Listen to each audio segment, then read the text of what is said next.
Vendo, pois, Amã que Mordecai não se inclinava, nem se prostrava diante dele, encheu-se de furor. Porém, teve como pouco nos seus propósitos o atentar apenas contra Mordecai, porque lhe haviam declarado de que povo era Mordecai. Por isso, procurou Amã destruir todos os judeus, povo de Mordecai que havia em todo o reino de Assuero. Agora, vira no capítulo 4, versos 13 e 14. Então lhes disse Mordecai que respondesse Ester: não imagines que por estares na casa do rei, só tu escaparás entre todos os judeus, porque se de todo te calares agora, de outra parte se levantará para os judeus socorro e livramento, mas tu e a casa de teu pai perecereis, e quem sabe, se para a conjuntura como esta é que foste elevada a rainha. Amém. Deus abençoe a sua bendita palavra. Pode assentar-se. Também estiveram esse final de semana em Londrina, presbítero Jean, pastor Ricardo, representando o departamento de homens da nossa igreja, no encontro estadual do Dobe Bar. Creio que foi bênção, porque foram e voltaram. Então aí, né? Graças a Deus. Louvado seja o nome do Senhor. Olha para quem está do teu lado e diga assim: suporte um pouquinho, pastor. Amém? Eu sei que a minha voz rouca cansa. Ouvir alguém que está rouco é cansativo. Mas diga mais uma vez para o seu irmão: suporta um pouquinho, pastor. Porque eu tenho uma palavra de Deus para você. E mesmo que eu tivesse mudo aqui agora, eu tinha que dar um jeito de entregar ela para você. Eu não posso ficar com ela para outra semana. Eu tenho que entregar ela hoje para você. Eu tenho que entregar ela essa noite para você. Eu tenho que falar para você essa noite sobre a igreja que prevalece no cumprimento da missão. Sobre o que eu quero falar com vocês? Sobre a igreja. Você está aqui comigo? Então, sobre o que eu quero falar essa noite? Você faz parte da igreja? Você é a igreja? Então, fique atento para saber o que você precisa fazer para prevalecer e cumprir a sua missão nessa terra. Mordecai, um homem judeu, benjamita, interessante. Eu falei semana passada das duas tribos que ficaram fiéis à casa de Davi. E é interessante que a tribo de Benjamim foi absorvida pela tribo de Judá. Tanto é que o Mordecai era benjamita, mas ele era, descreve o texto bíblico, homem judeu. Benjamita já era de outra tribo. Judeu era da tribo de Judá. Mas a tribo de Benjamim foi tão absorvida que o homem era judeu, mesmo sendo benjamita, primo de Ester, seu pai adotivo, e tornou-se uma figura importante durante o cativeiro do povo judeu lá na Babilônia. Mordecai se torna uma figura muito importante. Presta atenção, olha bem aqui para mim, por favor. Mas hoje eu quero usar a figura de Mordecai como representante da igreja fiel. Eu quero usar a figura de Mordecai como alguém que representa a igreja que prevalece. E como, na verdade, é a igreja que prevalece. Por favor, destrava para mim aí, por favor. Vou pedir pessoal lá de cima esteja 100% atento aqui comigo, olhando para mim também aqui. Porque daí se acontece alguma coisa, você está me acompanhando, por favor. Como se apresenta a igreja que prevalece? A igreja que prevalece é a igreja que compreende o ambiente que está. O Mordecai compreendia o ambiente que ele estava e se aproveitava de cada situação. Quando surge um edito, um decreto do rei, para que inscrevesse jovens para um concurso de beleza, para a escolha da rainha, o Mordecai aproveita a oportunidade. Ele está ligado ao seu tempo para aproveitar as oportunidades. Ele entende o ambiente que ele está e ele aproveita cada oportunidade que ele tem. A igreja que prevalece em todo o tempo, a igreja que não se contamina, que permanece fiel. Mordecai está num ambiente pagão, num ambiente que é difícil, mas ali ele permanece fiel à lei do Senhor, permanece fiel ao Senhor e nos inspira como alguém que mesmo em um ambiente que não é um ambiente favorável, continua servindo ao Senhor com integridade. A igreja que prevalece é a igreja que enfrenta o ódio do mundo. O povo judeu sempre foi odiado em todo o tempo. E nesses últimos dias aí, o povo judeu tem sido odiado por muita gente. Muitas pessoas têm olhado para o povo judeu e têm dito que o que eles estão fazendo é errado, por isso, por aquilo. E eu não vou entrar aqui no mérito da questão e nem vou discutir política com quem quer que seja. Mas quero dizer que o povo judeu foi, é e sempre será o povo da aliança de Deus. Você gostando ou não, Deus tem um trato com esse povo. E gostando ou não, é de lá desse povo que foi preservado, que veio o meu bendito, amado e querido Redentor Jesus Cristo. É desse povo que Ele trouxe o Salvador para mim e para você também. Foi por causa da aliança com esse povo que Ele preservou esse povo, para que desse povo viesse o meu, o seu e o nosso Salvador. Amém? A igreja enfrenta o ódio o tempo todo. Comece a falar a verdade aí fora e logo você será odiado. Você será chamado de xenofóbico, de fanático e de tantos outros adjetivos. A igreja, em todos os tempos, ela enfrentou o ódio. Quando ela não enfrentou, é porque ela se corrompeu e se misturou com o mundo. Se você se mistura com o mundo, não há o que ser criticado. Mas enquanto você falar a verdade, haverá pessoas que não gostarão de você. A igreja que prevalece é a igreja que está sempre pronta a sofrer. Mordecai era um sofredor, está no exílio, sofre como povo de Deus. E o povo de Deus em todo o tempo é um povo sofredor.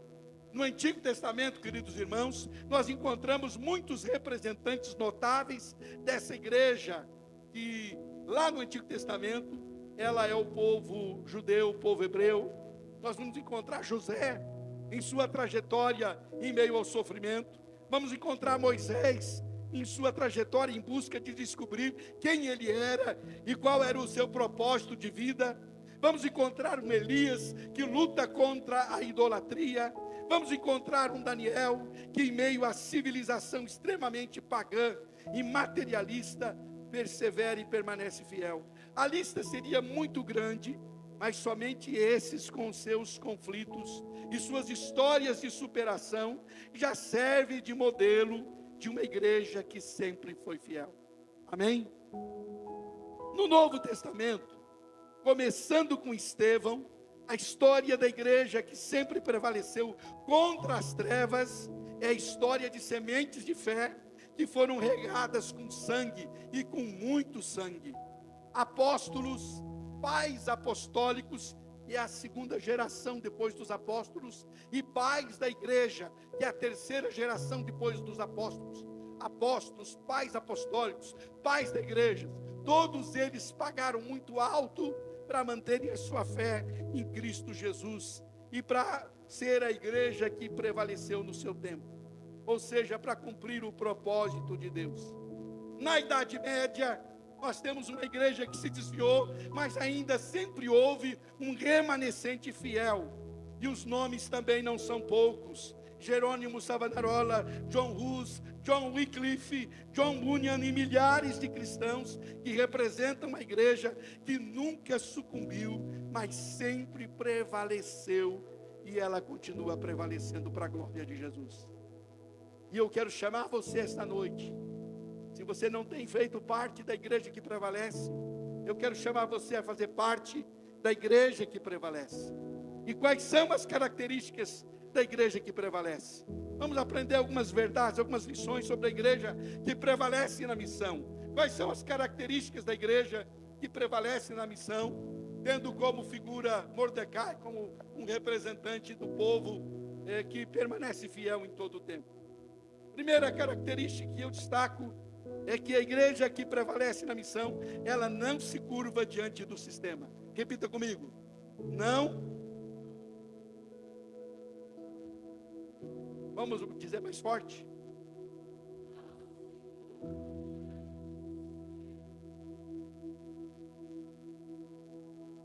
Eu sempre perguntei para mim mesmo, por que Mordecai não prestava continência para Amã? Para que causar desconforto? Para que causar conflito? Diante de algo tão simples, uma reverência a uma autoridade? E parecia sempre algo assim. O Mordecai, eu acho que também era encrenqueiro, porque ele, que custava? O Amã estava investido de autoridade, o rei disse que todo mundo deveria se inclinar diante do Amã. Por que o Mordecai não faz isso? Era o Mordecai um subordinado? Era Mordecai um rebelde? Não. Mordecai, ele não se curva diante de Amã, não é porque é um rebelde inconsequente. Se assim fosse, ele não teria alertado o rei Assuero de que havia uma conspiração contra ele, porque ele soube da conspiração e alertou o rei. Ou seja, se ele é um rebelde, ele quereria mais que o reino sucumbisse, que o rei fosse morto, mas não.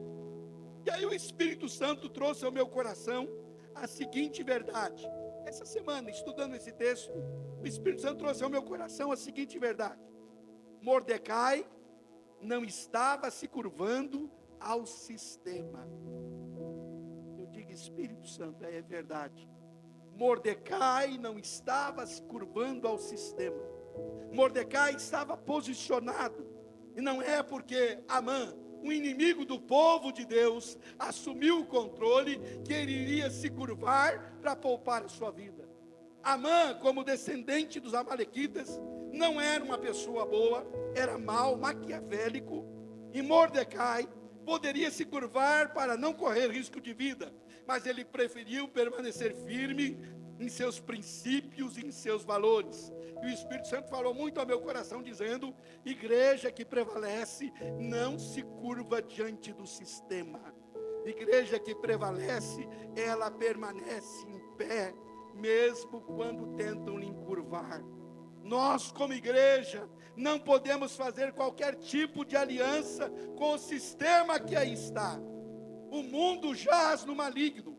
Não podemos, a título de agradar ou a título de obter vantagens, renunciar a princípios que são tão caros ao Evangelho de Jesus Cristo.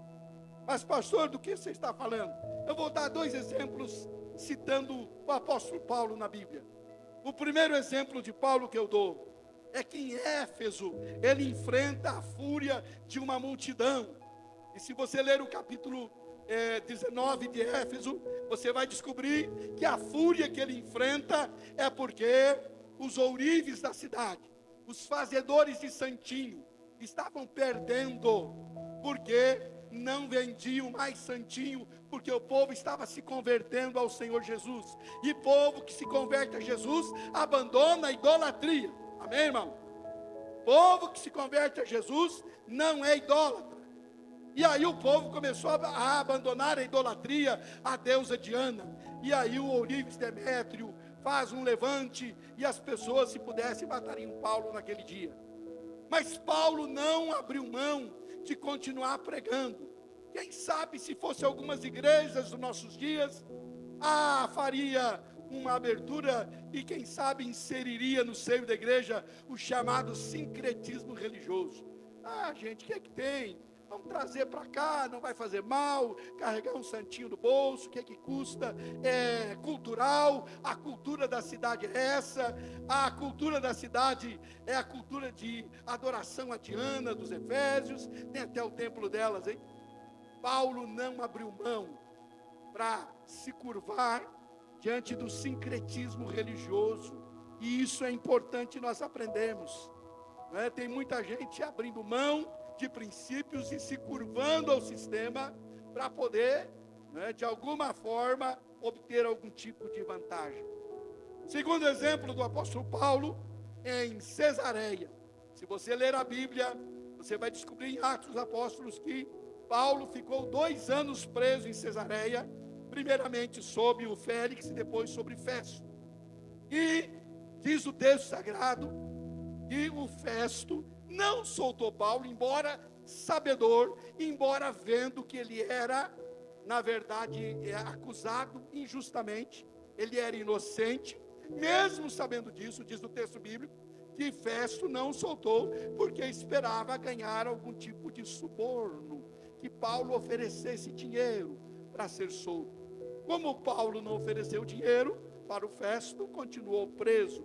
Ou seja, quem sabe se fosse alguns de hoje diriam: o que tem? Dá um dinheirinho, molha a mão lá do sistema para poder absolver o Paulo. Não, ele diz: eu estou inocente. Se eu sair daqui, vai ser da maneira correta. Não vai ser molhando a mão de ninguém, não vai ser subornando ninguém, que eu sairei daqui. O que eu quero dizer com isso é que essa é a igreja que não se curva ao sistema.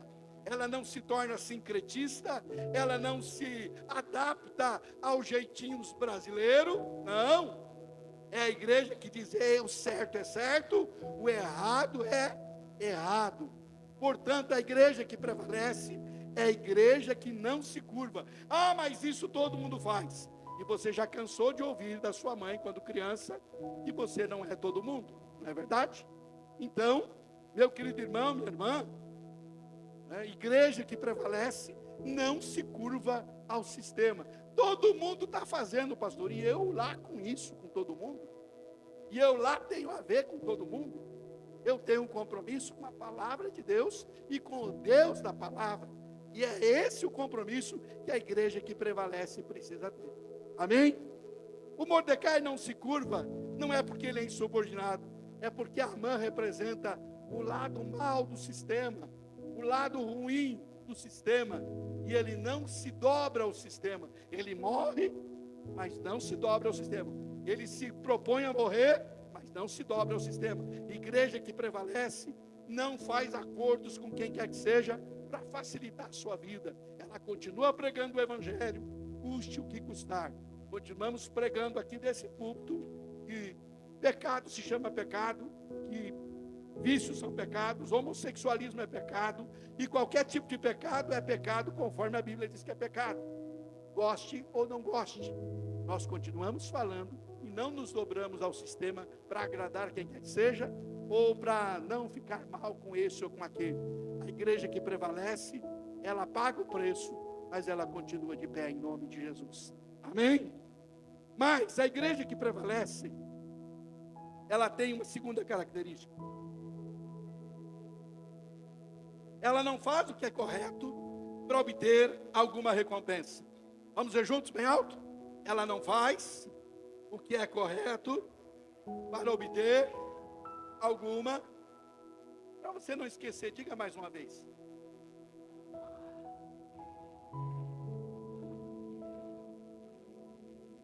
Mordecai não alertou o rei da conspiração e por conseguinte o livrou de ser assassinado para ganhar alguma coisa.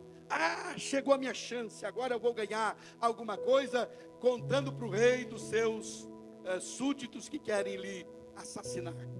Vou aproveitar e ganhar alguma vantagem com isso. Não, ele o fez porque era correto e decente assim fazer. Veja, ele alertou o rei que simbolizava o império opressor. Ele poderia ter pensado: eu não tenho nada a ver com isso. Ele poderia ter pensado: eu vou ficar na minha, afinal isso não me diz respeito. Mas ele tomou atitude. Irmão, não importa quem seja a pessoa, não importa quem seja o governo, não importa quem seja a pessoa, não importa se é amiga, se é inimiga, não importa se é crente, se não é crente, não importa o que seja a pessoa. Aquilo que é decente, que é correto, a gente faz não para obter vantagem, mas faz porque é nosso dever fazer. Amém, queridos? Não faça nada querendo obter algum tipo de vantagem. Faça aquilo que é certo pelo simples fato de ser certo. Há muitos crentes omissos que não se posicionam para não ficar mal na foto ou porque não querem se incomodar. Vidas estão indo para o inferno, mas não querem se incomodar. Eu não vou me incomodar com isso. Mas fulano, irmão, a pessoa está indo para o inferno, você não vai fazer nada. Não é minha, isso não me diz respeito. Eu cansei. Não estou nem aí. É problema de cada um. Você acha que isso é correto? Não é correto, não. É como aqueles crentes que se acostumam com o mesmo grupinho de pessoas sempre. E dizem: tá tão bom assim. Eu espero que não tenha nenhum desses aqui essa noite. Tá tão bom assim. Todo mundo se conhece, a comunidade muito grande é ruim. Eu acho que é bom a gente ficar desse tamanho mesmo. Tá bom assim. Pastor Antônio Carlos Barro, pastor lá de Londrina, ele fez, eu achei que tinha colocado aqui, eu acho que até devo ter colocado, mas coloquei em algum slide mais para frente. Mas eu quero dizer aqui para você que ele fez uma pergunta para a inteligência artificial. E ele fez a seguinte pergunta para a inteligência artificial: qual é o desafio de uma igreja que uma igreja pequena enfrenta para crescer? Qual é o desafio que uma igreja pequena enfrenta para crescer? Perguntou isso para a inteligência artificial. Ela respondeu o seguinte, entre outras respostas, respondeu o seguinte: resistência à mudança. Membros antigos e fiéis que amam a intimidade, a familiaridade da igreja pequena, podem resistir a mudanças que visem atrair novos membros. Mudanças na música, no formato culto, na organização, pode gerar conflito e até saída de membros. Mas me chama a atenção que a inteligência artificial, ela respondeu o seguinte, uma das razões de a igreja pequena não crescer é porque as pessoas não querem que cresça, porque estão acostumadas com uma familiaridade, com um grupo pequeno. É tão bom. Eu nunca esqueço uma igreja que meu pai pastoreou, um irmão antigo da igreja, a igreja naquela época em que esse irmão falou isso, ela devia estar com uns 70 membros, mais ou menos, e ele disse assim para o meu pai: pastor, não fica falando de igreja crescer, está tão bom do jeito que está, só nós aqui, que coisa boa, não precisa de mais gente aqui só para incomodar. Deus me livre desse tipo de crente, Deus me livre desse tipo de pensamento. Mas tem gente assim, o negócio incomoda demais, tem que cuidar de gente, tem que trabalhar, tem que servir, tem que fazer. E quanta gente assim não quer se incomodar. O Mordecai poderia dizer assim: para que eu vou me incomodar em avisar o rei? Deixa acontecer, se tiver que morrer, que morra, cara. Mas a igreja que prevalece na missão, ela faz o que é correto, em obediência ao seu Senhor. Ela não pergunta o que eu vou ganhar com isso. Ela não diz: eu não tenho nada a ver com isso. Para que eu vou me incomodar? Não, a igreja que prevalece, ela faz todo o esforço possível para agradar ao Senhor e fazer a sua vontade. Amém, meus irmãos? Você é parte dessa igreja ou não? Se não é, eu te convido a fazer parte dessa igreja. É a igreja que não faz o que é correto para obter vantagem. Ela faz o que é correto porque ela quer obedecer ao seu Senhor, a palavra de Deus, fazer o que é certo. É para fazer discípulo, mesmo que me incomode, mesmo que me custe, mesmo que eu tenha que sair daquela minha zona de conforto, mas eu preciso fazer, porque é a vontade do meu Deus que eu faça isso. O que eu vou ganhar com isso? Meu querido irmão, não pense no que você vai ganhar. Embora haja lucro, sim, você tem a bênção de Deus na sua vida e ainda a vida eterna que você herdará no céu. Mas a igreja que prevalece, ela faz todo o possível para agradar ao Senhor e fazer a sua vontade. Amém? Mas a igreja que prevalece, ela tem uma terceira característica. Ela desperta os acomodados. Eu não quero aqui, olha aqui para mim. Quantos aqui já leram a história de Esther, ou já viram a série, ou a novela Esther na Rede Record, não é? Que passou por aí. Eu não gosto muito de assistir, porque, na verdade, distorce bastante dos fatos bíblicos, porque o novelista lá precisa fazer um enredo para poder a novela de 2 capítulos durar 100. Então, aí tem que fazer um enredo enorme e acrescentar um monte de coisa que às vezes desvirtua, né? Mas mesmo assim tem um fundo bíblico importante e interessante. Mas quem já leu a história de Esther? Levanta a mão aí, bem alto. Bastante gente. Se você não leu, leia, é uma história muito bonita. Eu não quero desconstruir a imagem de Esther aqui essa noite, porque ela foi uma mulher de Deus, tremenda. Mas ela estava dentro do palácio alienada. Preste atenção nisso. Ela estava dentro do palácio alienada. Ela estava cercada de conforto e de segurança. Sabe quando ela vai tomar ciência do que está acontecendo? Quando Mordecai, no capítulo 4, vai se assentar na porta do rei, vestido de pano de saco e com cinza sobre a cabeça. Aí alguém vai lá contar para ela assim: olha, o teu parente lá, o Mordecai, está sentado lá na porta do rei, vestido de trapos e cheio de cinza. E ela diz: mas o quê? Vai lá e pergunta para ele o que está acontecendo. O que significa? Que o reino está virando de cabeça para baixo. O Assuero permitiu a Amã fazer um decreto para matar todos os judeus. E a Esther está lá, alienada, não sabe o que está acontecendo não. De repente, ela tem que perguntar para o pai de criação dela sobre isso, né? O que estava acontecendo. Aí que ela fica sabendo do que está acontecendo. E aí Mordecai chama Esther para o compromisso. E aí vai dizer para ela: você está onde você está por um propósito. Você não está aí à toa. Você não está aí por acaso. Você está aí por um propósito. Muitos têm dons enterrados, como na parábola dos talentos em Mateus 25, por medo, por comodidade, por distração. E Deus está perguntando: você vai enterrar ou vai ativar o que eu te dei para esse tempo? Você vai enterrar ou vai ativar os seus dons? A igreja que prevalece na missão é a igreja que incomoda, que desperta os acomodados. Quem quer continuar escondido no palácio não permanece, mas quem acorda e desperta como Esther se apresenta para fazer parte da solução do problema. É interessante. E a Esther estava alienada assim, mas quando ela recebe um chacoalhão do Mordecai, ela acorda. E quando ela acorda, ela assume posição. Ela corre risco de vida depois. Mas no primeiro momento ela está onde? Não sei. Ela está fazendo o quê? Não sei também. Mas de repente ela recebe um puxão de orelha do Mordecai que diz: ei, está acontecendo isso, isso, isso. E você acha que por estar aí no palácio você vai escapar? Não, acorda, faz alguma coisa. Ou seja, a igreja que prevalece é a igreja que desperta os acomodados. Vamos dizer juntos? Desperta. O que a igreja que prevalece faz? Cutuca o seu irmão e pergunta: você está acomodado, irmão? Cutuca o seu irmão, mexe com ele. Você está acomodado? Se você está acomodadinho, a igreja que não está acomodada vai te incomodar. E se tem uma igreja aqui dentro que não é acomodada, você vai se incomodar. Ou você se desperta, ou você se desperta.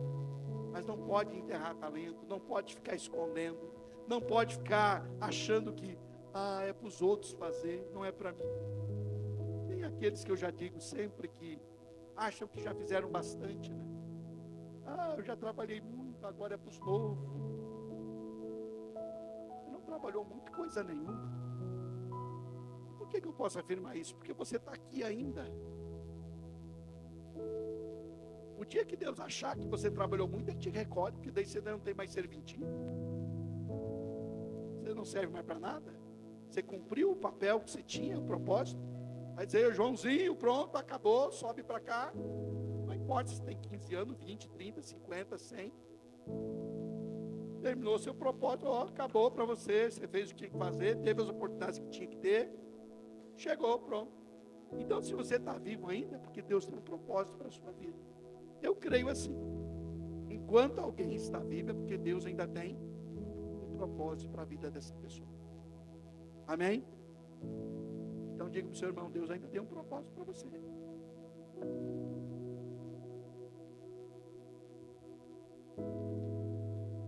E ainda, a igreja, então, você estava procurando antes, né? Coloquei no lugar errado. A quarta característica da igreja que prevalece na missão é aquela que tem certeza de que Deus nunca perdeu o controle, ou nunca perde o controle. Amém? Deus nunca perde o controle, amém, irmãos? Então vamos dizer juntos: tem certeza de que Deus nunca perde o controle. Olha o que o Mordecai diz para Esther: se você ficar calada, a libertação virá de outro lugar. Que confiança que convicção. Eu sei que você não está aí por acaso. Mas se você ficar calada, de outro lugar, Deus levantará o socorro para o seu povo. Sabe por quê? Porque o povo judeu tinha que ser preservado, porque Jesus precisava vir ao mundo através desse povo. Amém, irmãos? Então, o que o Mordecai está dizendo? Eu não sei o que vai acontecer, mas Deus continua sendo soberano na história também. Amém? Irmão, se você não fizer nada, alguém fará. É preciso entender que não cumprir a missão é se retirar da história que Deus quer escrever com você. Vou repetir. É preciso entender que não cumprir a missão é se retirar da história que Deus quer escrever com você. Deus quer escrever uma história com você. Mas se você não fizer nada, Ele vai levantar outro para fazer, e você vai perder a chance de fazer parte da história também. Em outras palavras, Deus está te dando a oportunidade de fazer parte da história. Compreendeu isso? Deus está te dando a oportunidade de fazer parte da história. Você pode estar na igreja, você pode estar no trabalho, na faculdade, no ministério, mas onde você está não é acaso. E você não está por acaso aí. É Deus te oportunizando fazer parte da história da redenção no lugar onde Ele permite que você esteja. Onde quer que você esteja, você está tendo a oportunidade de escrever parte da história da redenção, e você pode escrever a história da redenção na vida de alguém. E alguém um dia vai dizer: eu estava lá no meu trabalho, mas o irmão fulano de tal me incomodava todos os dias, falando de Jesus, falando da Bíblia, até que um dia eu tive que atender aquilo que ele estava falando, e a palavra de Deus entrou no meu coração, e agora aquele irmão faz parte da minha história, e faz parte da minha história de redenção, porque eu vou para o céu, porque ele me falou de Jesus. Está entendendo, irmão? E quando você chegar lá no céu, você terá essa história diante de Deus, porque você receberá dele a sua recompensa por aquilo que você fez ao ganhar essa pessoa para Cristo. Mordecai tinha certeza de que Deus não perderia o controle e traria livramento. Eu posso afirmar a você, se você não assumir a sua responsabilidade de alcançar os perdidos, Deus levantará outros que farão, e você terá que prestar contas a Deus, e ainda perderá o seu galardão. Você pode não fazer, mas Deus vai levantar quem faz, e você vai perder o bonde da história. A história vai passar, e você não fez nada para deixar registrado a sua participação na história da redenção de alguém. Deus vai cumprir tudo que Ele anunciou na sua palavra. A igreja que prevalece é a igreja que acredita nessa canção. Os reinos vêm e vão, mas o seu trono acima está, e o seu nome imutável é. Ele não muda, Ele é fiel sempre. E por isso, quem faz parte da igreja que prevalece na missão, tenha certeza de que Deus nunca perde o controle. E se alguém não fizer, Deus vai levantar um outro para fazer. Mas diga para o seu irmão, Ele está te dando a oportunidade.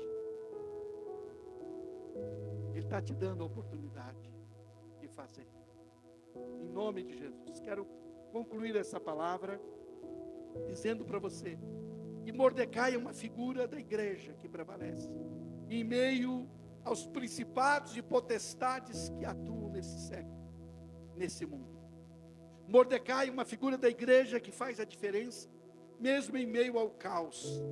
E ele nos fornece características da igreja que prevalece na missão. A igreja que prevalece na missão não se curva diante do sistema. A igreja que prevalece na missão não faz o que é correto para obter vantagens. A igreja que prevalece na missão, ela desperta os acomodados. Ela dá uma sacudida nos acomodados. Ei, Faça a sua parte, porque se você não fizer, alguém fará. A igreja que prevalece na missão tem certeza de que Deus nunca perde o controle e descansa na soberania de Deus. Eu concluo dizendo que quando não tiver mais saída, quando não tiver mais jeito, do céu virá a nossa redenção. Pode ter certeza disso. Uma coisa é certa, é de lá que vem a nossa redenção, não é daqui, é de lá, é de lá. Para onde estão os teus olhos? Os meus olhos precisam estar para lá, é de lá que vem. Não é daqui que vem, é de lá que vem a minha redenção. De onde me virá o socorro? Meu socorro vem de Deus, o Senhor que fez os céus e a terra. E quando não tiver mais jeito para nós aqui, é Ele que trará o socorro de cima para nos arrancar dessa terra de uma vez por todas. Amém? Curva a sua cabeça, feche seus olhos. Se você foi tocado por essa mensagem, não deixe de curtir esse vídeo. Inscreva-se no nosso canal no YouTube e assim você pode ter acesso a mais mensagens como essa para edificar a sua vida. E se você deseja fazer parte da nossa igreja e ter mais acesso às nossas informações e novidades, é só você baixar o nosso aplicativo no seu celular. Baixe gratuitamente. É só você abrir a loja virtual no seu celular e digitar IBI Cascavel. Ali você baixa o nosso aplicativo e tem mais acesso às nossas novidades e faz parte dessa família também. Deus te abençoe e um grande abraço.